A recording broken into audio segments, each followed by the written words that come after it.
అనుకో, నువ్వు నమ్మవేమో, నేను ఇందుకు నందనకు కూడా చెప్తా, నువ్వు నమ్మవు, సర్ప్రైజ్ అవ్వచ్చు, షాక్ అవ్వచ్చు, ఏదైనా అనుకోకుండా జరిగిందో లేదా జరిగిందో, నేనైతే ఉన్న అసలు ఒక పాయింట్లో చెప్తా, అది తప్పో రైటో నేను జరిగింది, నేనున్నా అలాగే వాళ్ళతో కూడా చెప్పాను అలా కొన్ని విషయాలు. నేను కనపడటానికి అందరితో ఉన్నట్టు కనపడతా, చాలామంది చాలా చెప్తారు మన గురించి, మొత్తం లిస్ట్ అసలు అబ్బో అని.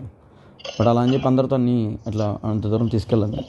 అలా తీసుకెళ్ళాను అయితే అన్ని రోజులు మీ ఇంట్లో ఉండి నిన్ను అలా హిందూ ఉందని నాకేం భయం కాదు, లేకపోతే హిందూ ఉంది అనేది సంథింగ్ ఇది కాదు.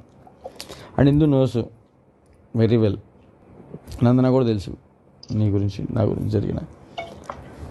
సో నేను అందుకే ఏదైనా నేను ఓపెన్గానే అడుగుతాను, ఏంటి మనం నెక్స్ట్ ఏంటి అనేది.